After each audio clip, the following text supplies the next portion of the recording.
আরে ক্রমধাই বাবু, আজ কোনো বিশেষ পুজো করাচ্ছেন নাকি?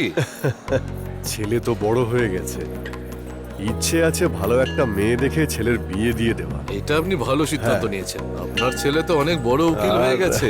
শুধু নামেই নয়, ওকে দেখতেও একেবারে রাজকুমারের মতনই। শ্রী গণেশের কৃপায় সব বাধা দূর হওয়ার পর সব কাজ আপনা আপনি হয়ে যাবে। আচ্ছা, আপনার ছেলেকে দেখতে পাচ্ছি না, কোথায় সে?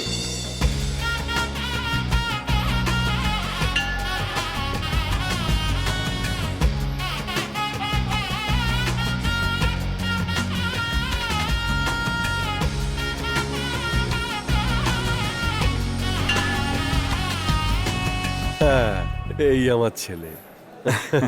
তাড়াতাড়ি তোমার বিয়ে হোক আর মনের মতন ফল পাও। চিন্তা করো না, সব ঠিকঠাক হবে। কি বাবা, আনন্দ কৃষ্ণন ক্রমধরিতা। এখন থেকে তোকে এইভাবেই আমার সঙ্গে মন্দিরে আসতে হবে। উপমা আর কেশর ভাত খাওয়ার পরে তোর জন্য মেয়ে দেখতে যাব, ঠিক আছে তো?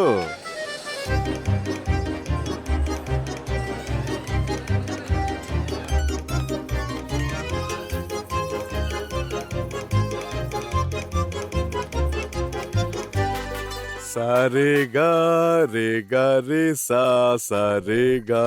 কি রে অনন্ত, এই মেয়েটাকেও তোর পছন্দ হলো না? মা, ও গায়ের জায়গায় নি বলছে আর নিয়ের জায়গায় গা বলছে। ও সারেগামাই জানে না, তাহলে আমার জীবনের সারেগামা ও কি করে বলবে? তুমিই বলো।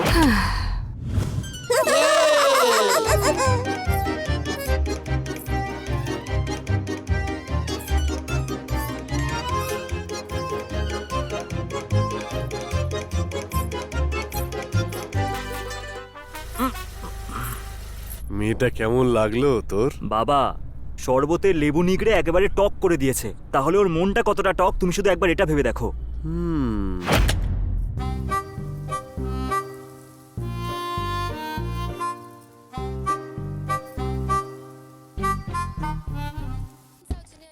এবার বল, কফিতে কি চিনি একটু বেশি দিয়ে দিয়েছে এই মেয়েটি?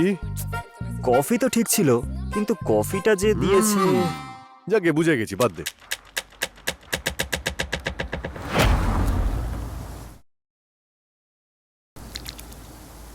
যেভাবে গ্লাসে আইস ফেলা হয় সেইভাবেই তোমার গরম রুটিতে এবার ঘি পড়তে চলেছে।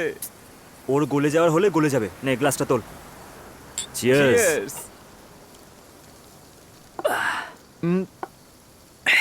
একটা কথা শোনো অনন্ত, মা বাবার সঙ্গে মেয়ে দেখে বিয়ে করে সংসার পাতার আগে এখানে বসে বিয়ারের গ্লাস ভরে আমার সঙ্গে মস্তি করার ইচ্ছে করছে তো? আচ্ছা বাদ দে, এক বছরে 4টে পূর্ণিমা 4টে অমাবস্যা ছেড়ে বছরে 48খানা শনিবার আসে, আর তুই 48টা মেয়ে দেখে ফেললি, আর তার মধ্যে কাউকে পছন্দও হলো না তো? ওরা সব ভালো ছিল না ঠিক সেরকম নয়, কিন্তু ওরা সবাই ওর মতো নয়। আমার মনের ভেতর শুধু একটাই মেয়ে আছে, আর সে হলো নুসরাত। কিন্তু ওই নুসরতের সঙ্গে তো তোর কত বছর আগে দেখা হয়েছিল। ও কেমন আছে, কোথায় আছে, কিচ্ছু তো জানিস না। তুই তো সেই কবে ওকে প্রপোজ করেছিলি। তোর মনে হয় ও এখনো তোকে মনে রাখবে? দেখ, আমার বাবা সবসময় একটাই কথা বলে, যাকে তুমি মন থেকে চাইবে আর যার কথা সবসময় ভাববে, সে একদিন না একদিন ঠিক সামনে আসবেই।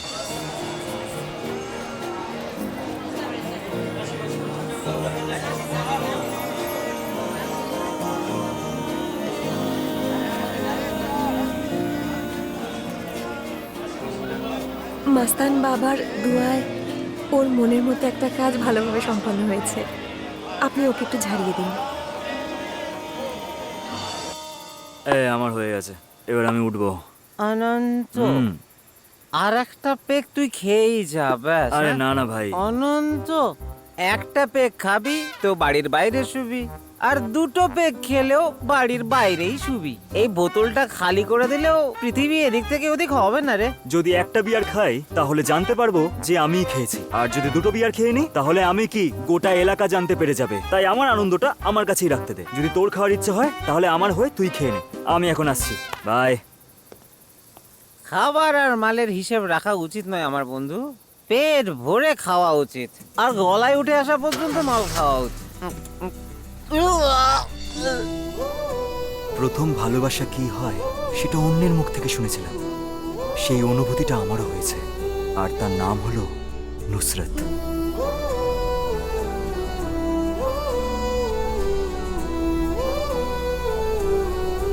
আজকের এই প্রোগ্রাম শুরু করার আগে রাজ্যের সমস্ত জায়গা থেকে আসা প্রত্যেক ছোট বড় ছাত্রছাত্রীদের আমি আন্তরিক অভিনন্দন জানাচ্ছি। ভাই প্রোগ্রাম শুরু হতে চলেছে। আরে আসছি। স্টেজে আমন্ত্রণ জানাচ্ছি নুসরাত ফাতিমা বেগকে, যে একজন দেখ প্রোগ্রাম হবে আর সঙ্গে ডান্সও হবে, ফুল লন এন্টারটেইনমেন্ট হবে। আরে এটা কি কোনো প্রোগ্রাম নাকি? আমার সময়টা আসতে দে। এন্টারটেইনমেন্ট কিরকম হয় আমি সেটা আরে দেখাবো। কথাটা চল। তো শোন বন্ধু, লাস্ট টাইম কলেজে যে প্রোগ্রামটা হয়েছিল সে তো আমি কোনোদিন ভুলবো না। এবারেও কি সেই রকম কিছু? এ ভাই হ্যাঁ? কি হলো কি? আহা।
Next contestant is Anant Krishna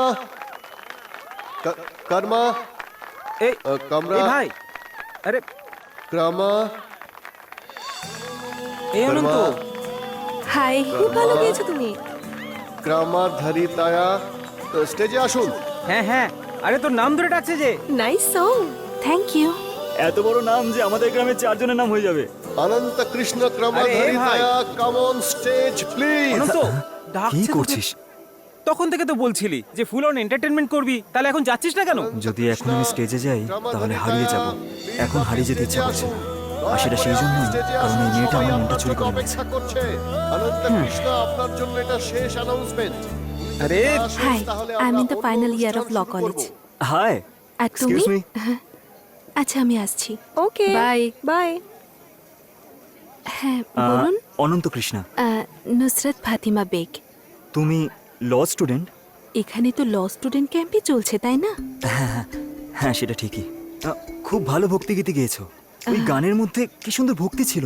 ওই কি বলে না, জিয়ালে মিসকিন। ওয়েট, ওটা ভক্তিগীতি ছিল না, প্রেম গীত ছিল। ও প্রেম গীত তাই না? ভক্তির নেক্সট লেভেল প্রেম গীত তাই না? কি সুন্দর কথাগুলো। কে লিখেছে? আমির খসরু। আমির খুসরু। আমি তো ওনার খুব বড় fan. What a great writer. Owner writings গুলো পড়ার পর আমি অন্য জগতে চলে যাই। কিন্তু নোংরা পলিটিক্সের জন্য উনি আজ অব্দি কোনো অ্যাওয়ার্ডই পেলেন না। সেটা কোনোদিনই সম্ভব নয়। এরকমটা কেন? উনি 1200 শতকের মানুষ ছিলেন। উনি মারা গেছেন 800 বছর হয়ে গেছে। ও এবার আমি বুঝতে পেরেছি মিস্টার অনন্ত, তুমি ওনার ব্যাপারে কতটা পড়েছো আর কতটা জানো। Anyways, by.